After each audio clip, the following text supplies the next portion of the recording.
Dan RadioStyle. Hope everybody out there's having themselves a great day. Manifesting's a funny thing. A lot of people think it's a process.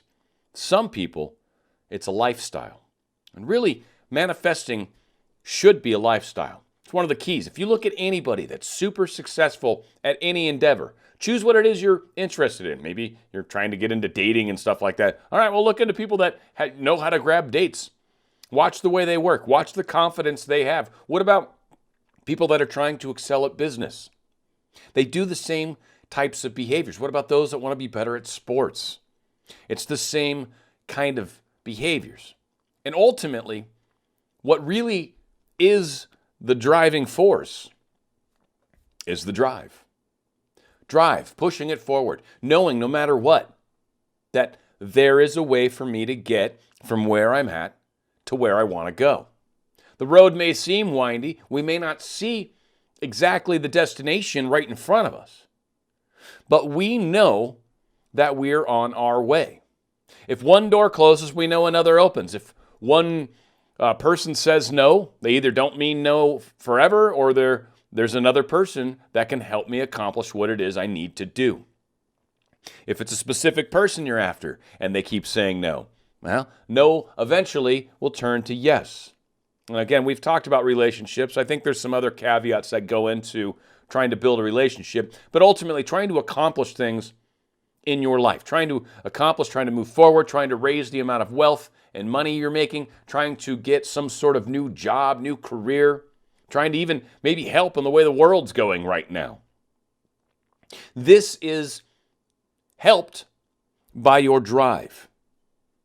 You figure out a thing that you want to try to accomplish. You give yourself goals, if you will, to get there. What are increments that I can get from here to B? Right? I want to do a 1,000-mile journey in my car. I know my car is not going to get 1,000 miles in one tank of gas. So I need to plan some stops along the way. I need to plan some subtler jumps for me to be able to get from my house to the destination. Now, one of the other keys, I talk about it frequently, and it's exceptionally important, is the whole time you're driving that 1,000 miles, you can't be asking yourself, are we there yet? Are we there yet? Why doesn't it look like we're there? Why doesn't it look right? Why isn't this right? You've got to understand that you're heading in the direction. You're making the journey. You're going there. You see, that's why it's a way of life rather than a process. A lot of people think, when I do the techniques though, Dan, I'm helping manifestation occur. No. The techniques help you focus. The second you stop doing the technique and you start focusing on all the things you're afraid of, you've destroyed everything that you were trying to do in your technique. The technique only matters insofar as for that brief moment in time, you were actually trying to accomplish what you want. And then you immediately sabotage.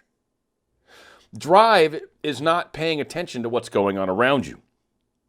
Drive is one of those things where this seems to have failed. This process I just tried didn't seem to work. I didn't get the result I wanted. I didn't see movement I wanted. All right, let's try something else. Drive is there's always a way. Always. And if you're not experiencing it yet, it's okay.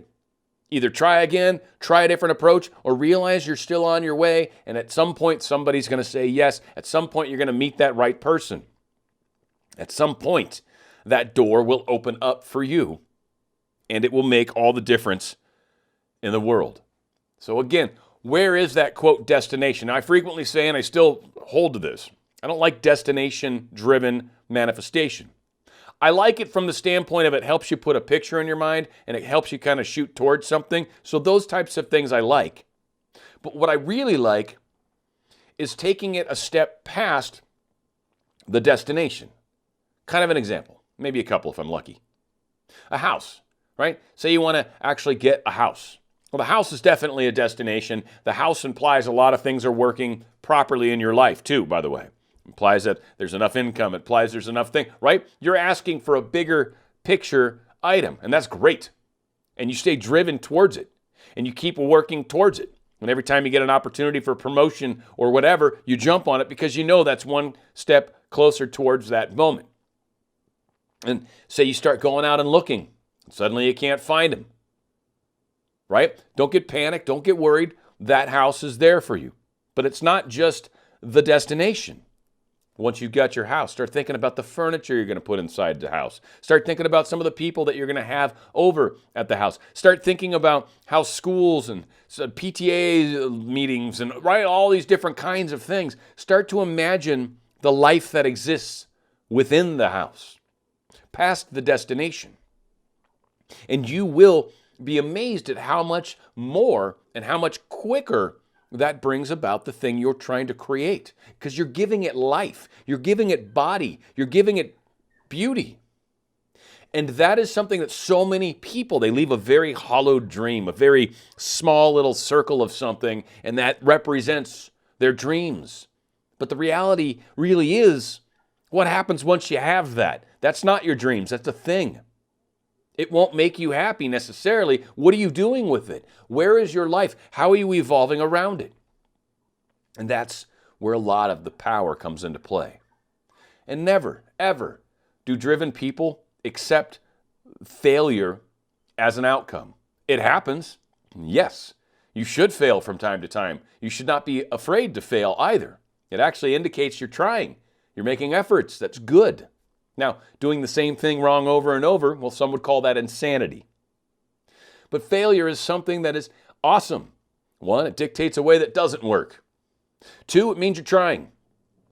And three, sometimes through adversity, we learn valuable things.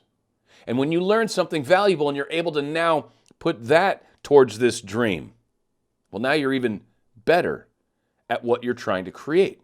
You're one step closer. I know it's a weird way to look at it, but it's actually true. Through the failure, you've actually taken one step closer to your dream. Don't let anyone tell you differently. Don't let anyone tell you where you are at any given time. It doesn't matter what perceives or what looks like around you. It matters what's going on inside of you. It matters on the fact that, so this is transitory. I'm moving towards my destination. And right now, things are flying by. That's cool. Right now, at this moment, I am not at my destination. I'm about 700 miles from it. And so I keep pushing forward. I keep pushing on, knowing that I will get there. Most important thing to take away from everything, all this manifesting stuff, is this. It's not magic. It's not. You are not doing anything magical when you do techniques. I've done videos on just about every technique out there. There's probably some new ones maybe that I've come across. I'm not trying to make it sound like I'm the know-all, end-all, but I've talked a bunch about Neville Goddard. Love his work tremendously. Talked a lot about Law of Attraction and Esther Hicks. Love her work. And they have an amazing ability to give you some awesome techniques, some awesome ways to look at things, but that is what they're trying to do, is they're trying to build the bigger understanding, which is, this is a full-time job, if you will. It's a focus-based universe. If you only focus correctly a short time of the day and then focus incorrectly the rest of the day, you're never going to get there. So this is not magic. This isn't this hocus-pocus, wah-ba-ba, and all of a sudden you've got everything you want. And this is not, again, technique-driven.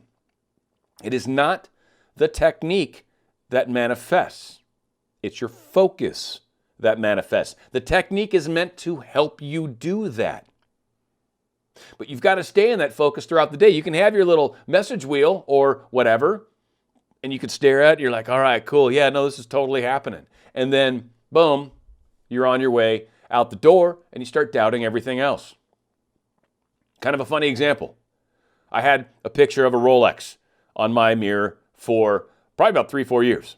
And I finally took it down at one point because I'm like, I could actually afford a Rolex right now, but I'm like, do I really want to buy one? And then recently, I finally said, well, yeah, what the hell, I do. So I went up to a mall not far up the way, and I went into the Rolex shop, store, and said, yeah, cool. And they put one on my wrist, and I'm like, definitely, what do we got to do to buy this? I was going to buy it right there. And they're like, we got to get on a waiting list. Huh? You kidding me? Yeah, waiting list. They don't have Rolexes at the Rolex store. Who would have thought that? So fine, all right, whatever. Put myself on the list. I was kind of bummed. I thought I was going to be walking out with a Rolex, man. I was ready to buy one. So I'm like, all right, bummer. That's didn't happen, but meh, whatever. So like a week later, meet a guy at a restaurant I go to every Wednesday. Favorite restaurant. I know the owner. I know everybody that works there. I know the family that owns it. I love it. It's just an awesome restaurant. And this dude pops down next to me. This dude I've talked to many, many times. Really wonderful guy. Happens to have the same first name as me, which makes him even better in my mind. And he brings up Rolexes somehow. And I'm like, yeah, it's actually one I really like, Submariner. And I told him the price roughly I thought it was. And he's like, oh, you know your Rolexes. I'm like, no, that just happens to be the one I'm interested in. And he goes, you're interested in a Rolex? And I said, yeah. I said, I went to the Rolex store. They don't have them. And he goes, bah, I have a very good friend that's a dealer. And let me just hook up with him and let me tell him what you want and we'll get you set up. So you see, the point is even when you do the thing that you think is the obvious thing that would work and it doesn't, don't get discouraged. There's another way. There always is another way. Manifestation is that driven towards something. You know I'm going there. This is what I'm creating no matter what. Don't let anybody talk you out of it. Don't let anybody put doubts in your head because it's not them doing it. It's you. And you can do anything you put your mind to. Keep focused. Keep on the path. Keep moving forward. Keep doing the techniques as often as you feel like you need to. But ultimately understand it's your focus. When you're drifting and thinking of other things and getting fear-based, you've got to learn to catch yourself. You have to. It's focus-based universe, and if your focus is jacked, you're going to screw up your plans. You're going to spin in circles. Stay focused on where you're trying to go. Stay focused on what you are trying to get to, and even build that out as much as you can. Give yourself increments to get there. Obviously, you've got to make some stops at the gas station. You got to get some food along the way. Make some plans, but understand you're going to get there, and then what are you going to do once you get to the destination? Well, we're actually going to go and we're going to rent a boat, and we're going to go water skiing, and we're going to hang out, we're going to have a barbecue, right? Like now you're planning the event. Now you're giving your destination life. You do all these things and stay driven, nothing can stop you. It's Dan RadioStyle.